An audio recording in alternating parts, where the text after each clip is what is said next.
Relationships. We come now to relationships, where each of us is related to three things. First, we are related to our bodies, about which we know practically nothing. Our body is sometimes ill, sometimes well, and so on. We may acquire certain knowledge of our bodies, but we never really know about them as their complicated organization is far beyond our comprehension. There is, however, a quite definite side of our lives that concerns our relationship to our physical bodies. In general, the instinctive center looks after us in this regard, provided we do not abuse our health too much. This is our first definite relationship. If a person has had no trouble with their body, they are quite surprised when disturbance of this kind begins. Our next relationship is to the external world. To things, to people, to affairs that take place around us, such as friendships, business, politics, war, the media, and all of our interactions with matter in general. In dealing with things, with cooking, with technology, with buildings or places, and with managing people, finding jobs, making both ends meet, and not only with making both ends meet, but with tying a bow. Generally speaking, most people's lives are concerned with these two relationships, and failure or success are possible in both cases. What is meant here is that a person in the first relationship may have great trouble with their body, may be chronically ill and so on, or they may find out how to maintain a better life-health balance. With regard to the second relationship, our relationship with external life, we may fail to adjust ourselves to anything or anyone, becoming entirely antisocial and introvert, or we may be more successful. We may find, for example, something in external life that we are particularly good at. We can reflect now upon the third relationship, which is really the subject of this commentary, the relationship of an individual to themselves. For most people, this relationship is unnecessary. An individual is concerned usually with the first two relationships only, and to a certain extent these two are connected. If a person is starving, for example, they have a bad relationship with their body, and therefore must find a better relationship to external life in order to nourish and sustain their organism. However, this third relationship is different. For the purposes of mechanical life, it is wholly unnecessary. In a young country, you find that it is only the first two relationships that count. Food, health, and commerce are the main preoccupations. Maslow's hierarchy of needs. Both our body and the affairs of this world are external to us. In what sense are they external? They are external with regard to a third possible relationship. In thinking of ourselves from the perspective of this work, it is useful to think of these relationships, and keeping them in mind, to try to observe in which partnership we are particularly in error. We may be in disharmony with our body, or again we may be out of sync with external life, perhaps delusional with ourselves. With regard to the third relationship, we may be thinking where we should feel, or feeling where we should think, and so on. Again, we may be asleep to ourselves, which applies to everyone. If we feel something is wrong, we tend to look outward. We may decide we are ill, so we look outwardly at our bodies. Or we may decide that other people are wrong, in which case we look outward once more. However, one may decide that they are wrong in themselves, that they are not in the right eyes, that they have not sufficiently nurtured this third relationship to themselves. Perhaps they have not really worked on themselves for some time. They may not have connected their thoughts that have come in from higher parts of centers, have not been listening to their inner voices and missed or ignored what was being said. There are many sayings in ancient literature bearing on our relationship to ourselves and to all the different parts in us, both higher and lower, that refer to the necessity of keeping a certain heat or friction maintained within us. We know that an egg which has been laid must not be allowed to get cold for too long.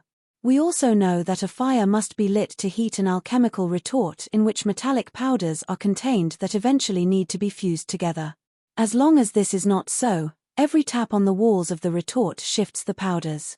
This means that every change incidental to life shifts us inside, so we lack the power of inner resistance to the external world or its changing events. We could compare people such as we are to a kaleidoscope, of which every tap changes the pattern. The object of the third relationship to oneself is ultimately to form something permanent. Firstly, in the hierarchy of development comes the establishing of observing eye. Then above this comes the formation of deputy steward, which is a collection of eyes that aspire to work. Some of these eyes may really wish to work, and some may only pretend that they do. But when deputy steward is strong enough, then there is the possibility that steward may emerge, and above them lies the possibility of the coming of real I, the master, which is something permanent and unshakable. When this happens, a real sense of being develops, such as we do not know in ordinary life.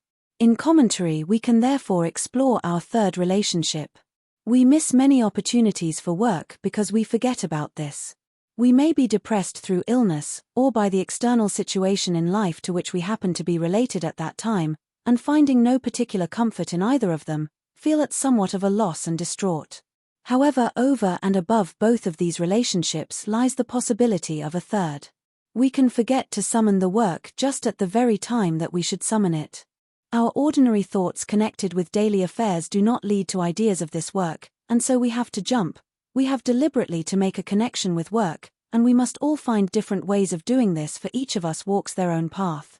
It's important to realize how life puts us to sleep, how our preoccupation with run-of-the-mill challenges can cut us off from the influence of this work.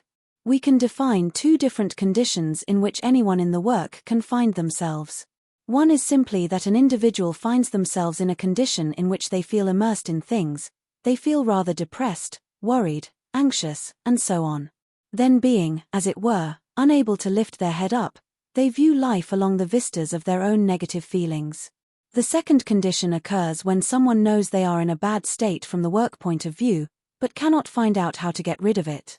It is this second state that is most interesting to study in oneself. We know that we are asleep, we recognize that something is all wrong, yet we do nothing to help ourselves, which takes effort. It is just here that some of the worst negative thoughts about this work can arise. We are, so to speak, out of the work in ourselves, out of the eyes that can conduct or transmit it, and yet although we know this, we are stuck, and do nothing about it. This state can again be divided into two.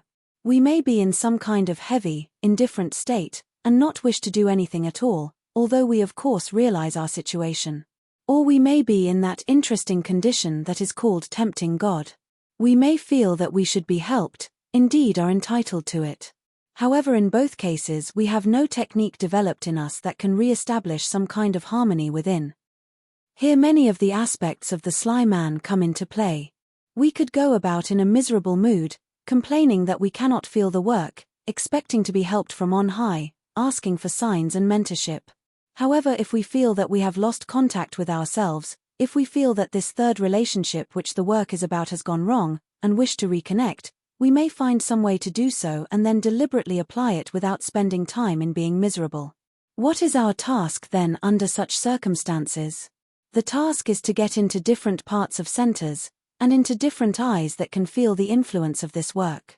Observing myself under such a condition, I walk, then begin quite deliberately to chant, repeating from memory something that I know distinctly enough. Or I find comfort in routine, in tasks, in schedule that will guide me as on rails, to some definite destination. The first 5 commandments of the Jewish tradition are just such a psychological tool, and although the second 5 commandments are also psychological in their ultimate meaning, they refer in the first place to our relationship with external life. The first 5 commandments, however, refer only to our relationship with ourselves. Take for example the opening commandment, "Thou shalt have none other gods before me." If this teaching, coming from conscious influences, were so powerful that one worshipped nothing else, in other words that everything else fell into second place, then we would be in a position to resist all the evils of the body and of life. We would be supported the whole time by some inner strength and conviction that nothing could break. The Christ said in the New Covenant, "Thou shalt love the Lord thy God with all thy heart, and with all thy soul, and with all thy mind, and with all thy strength." This is the first commandment. See Mark, chapter 12, verse 30. Simply by reflecting on these references to following the will of higher being, from which the teaching of this work arises, we can sense a transformation taking place which is like a shock, then suddenly everything looks different. People look different and we feel throughout the whole of our body a certain lightness. The work teaches that if we give ourselves the shock of self-remembering, it changes even the working of our bodies, so that all the cells within receive different sustenance, manna from heaven, our daily bread. This can be experienced often by each and every one of us. Remember always that what you value highest becomes God for you. What you value most, you worship, and what you worship is your God. What you value greatly controls all of your being. In this sense, your God is a reflection of your value system, and that God is according to your level of understanding. We worship the strangest things, and have the strangest gods. There are other ways of getting oneself out of a bad inner state, and one must understand that no work is possible unless we get into these bad states, because they are tests, or if you like, temptations, which are absolutely necessary in order to make us skillful in dealing with them. We cannot learn to swim well unless we are often dropped into the water. Yet it is surprising that some of us think that if we pass into a bad state, it is because we cannot do the work. It is precisely in these bad states that we can work, and learn what it is all about. An interesting view was given in antiquity, namely to regard bad states as something about which one must be clever, then use, as it were, every possible intelligence and technique to get out of them. There are many different forms of self-remembering, and sly man was once defined as he who knows how to remember himself in different ways, at different moments. Sometimes when we are in a bad state, then attempt to get out of it and fail to do so, we can become consciously passive to it, literally take our paddle out of the water. Without being negative and without identifying with that state fully, having the inner certainty that all shall pass, provided that we do not let negative imagination work, and do not consent to its presence. This is a form of self-remembering, and is just as if one has to wait patiently, and knows that they have to, because it is raining too heavily, so we cannot go out just at the moment, yet remain certain it will eventually clear. The work exists for us as an additional way of living, it is extra. All right relationship to oneself depends upon the feeling of integrity with regard to this work, as something additional and yet valuable. Once this has been established in us, once we clearly see with our inner vision that the work is something to be valued, then this work will begin to touch us and find a way forward. For ahead lies the future, it's only fear that holds us back. With regard to the work finding a way, when we begin to give it a place in ourselves, it should be noted that everyone has problems or troubles. No one, no matter what their station in life, is without them. Even celebrities and billionaires, monarchs, politicians, gurus, and saints bear some kind of burden or other. Each is afflicted in their own right, in accordance with their path and with their destiny, all of which helps them in achieving their goals, in fulfilling their objectives, which is unique to each of us and different for all. Our mistake lies in trying to find solutions, final solutions, as if afterwards there should be no further trouble. Remember that there are no final solutions to anything. To seek resolution to all of our situations is like trying to do away with the waves of storms on the sea. You have to have a good ship, a good rudder, and a good compass. The solution to things lies in seamanship or craftsmanship and not avoidance.